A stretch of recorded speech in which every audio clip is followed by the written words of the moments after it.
이 시편 118편은 다윗이 오랜 고난을 끝내고 마침내 온 이스라엘의 왕이 된 후에 기록한 시라고 합니다.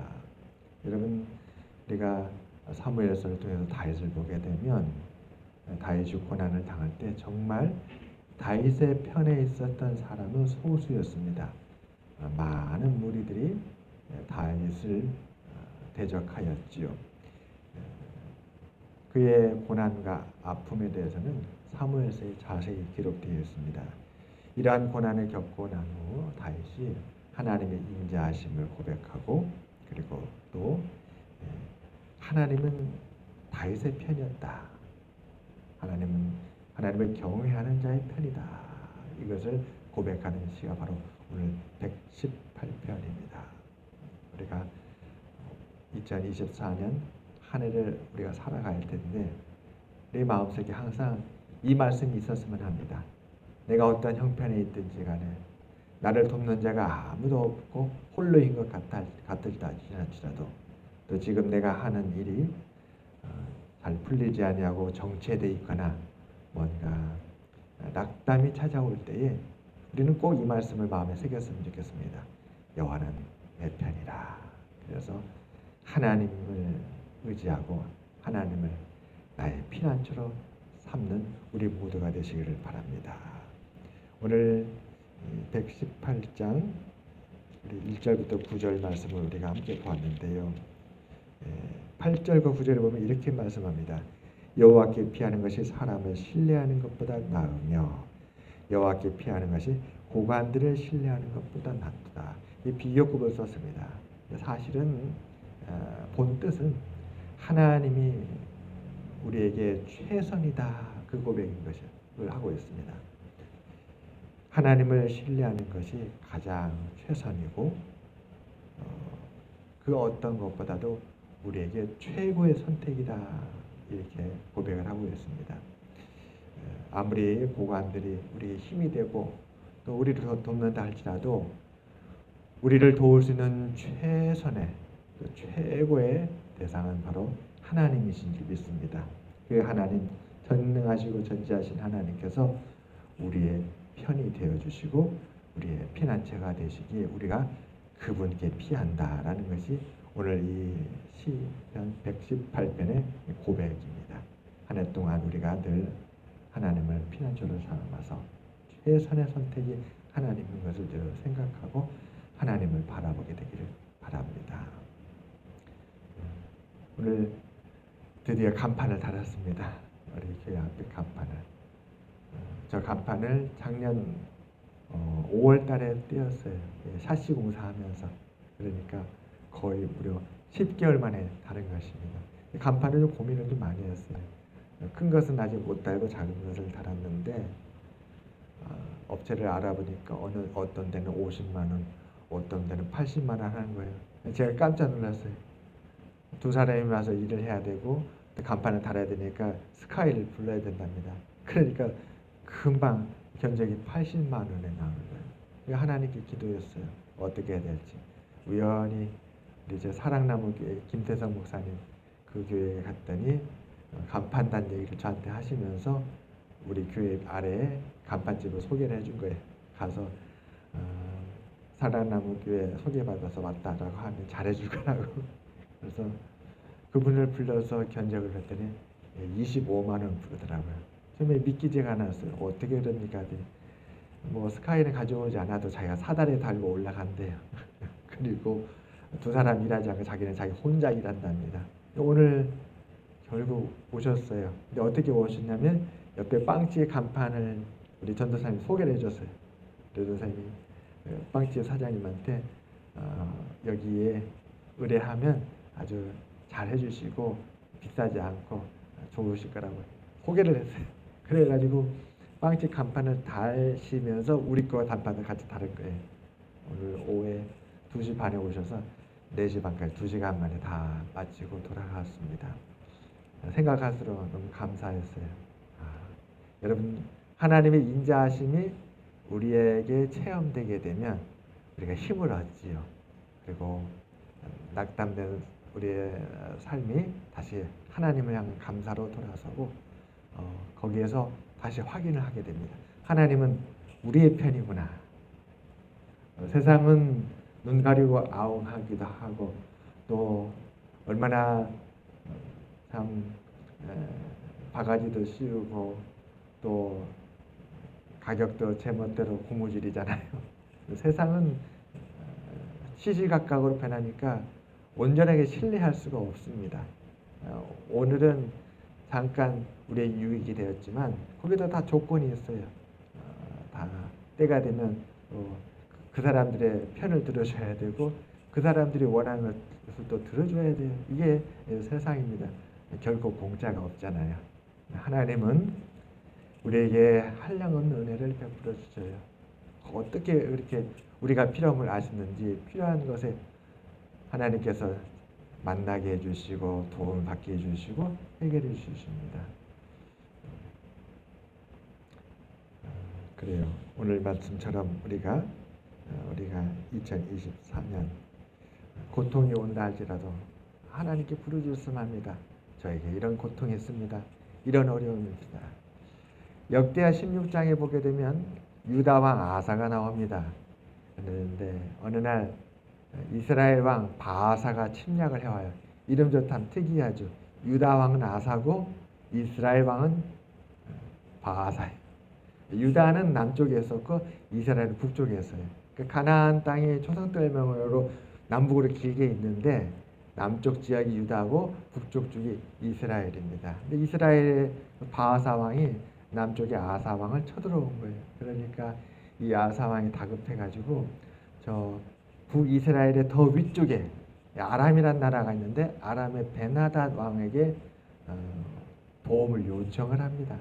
그래서 그 아람 왕이 이 북이스라엘이 유다로부터 다시 회군해서 돌아가게끔 하려고 북이스라엘을 침략을 하지요. 그러니까 북이스라엘 바아사 왕이 자기는 남쪽에 유다를 치러 왔는데 자기들보다 더 북쪽의 아람 왕이 자기들을 공격해 오니까 뒤쪽에 있는 그 아람을 상대하기 위해서 이 남유다로부터 되돌아갑니다. 그 군대가 떠나는 거예요. 아사 왕이 아람 왕을 의지한 것이 참 잘된 것 같아 보여요. 그렇게 침략군이 물러갔으니까.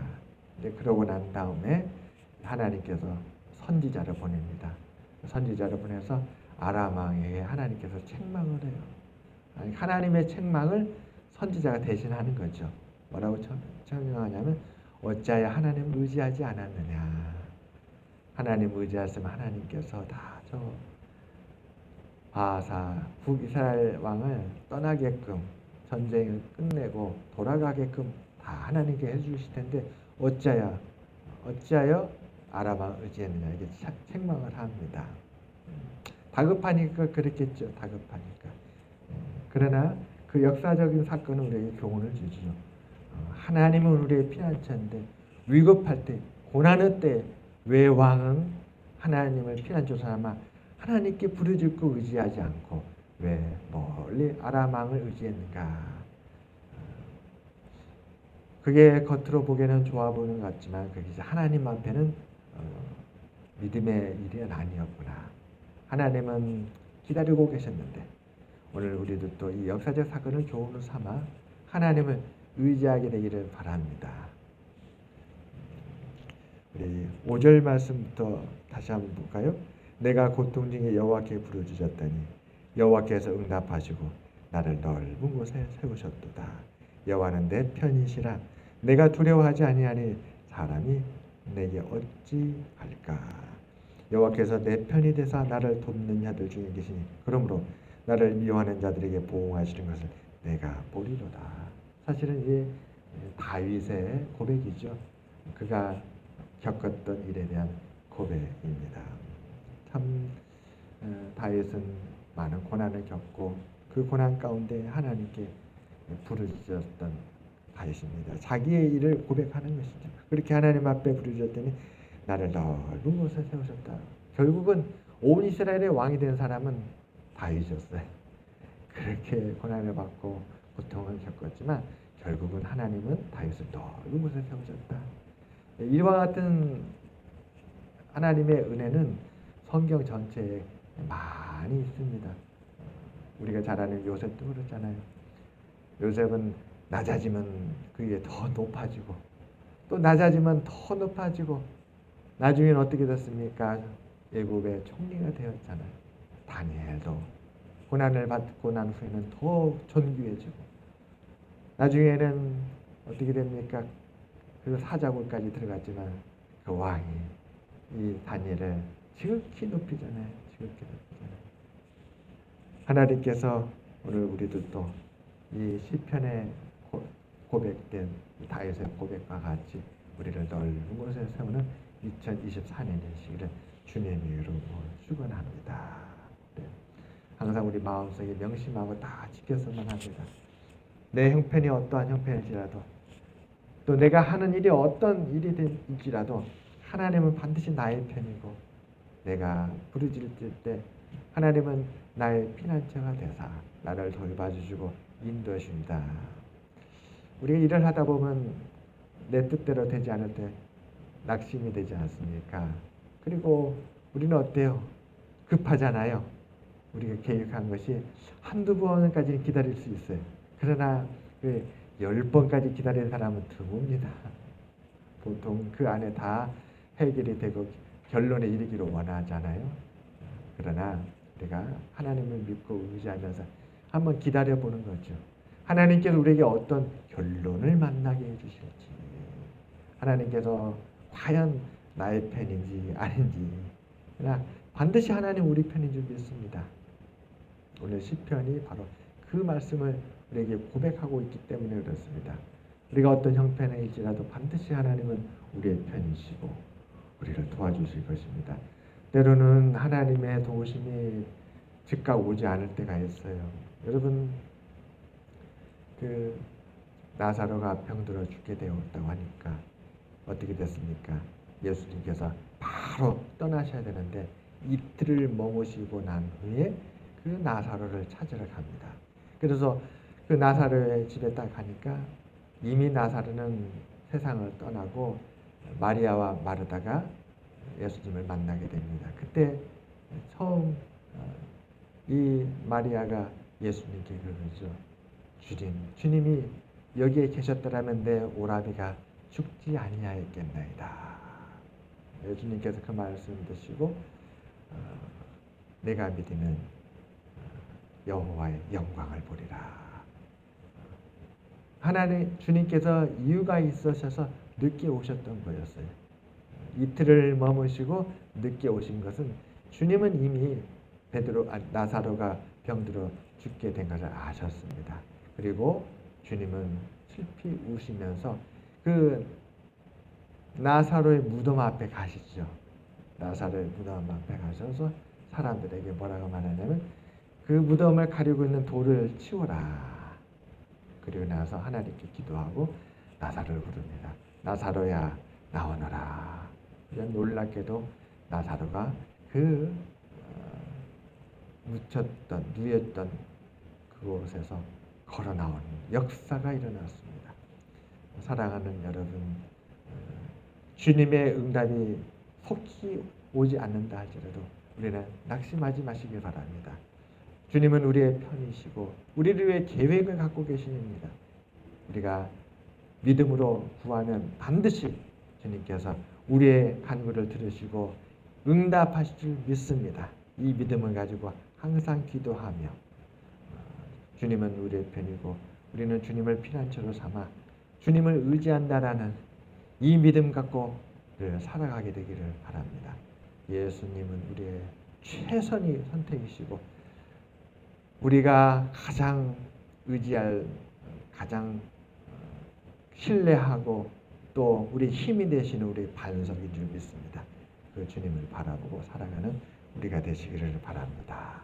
기도하겠습니다. 하나님 아버지, 때로는 사람을 믿고 의지하고자 하는 마음도 있습니다.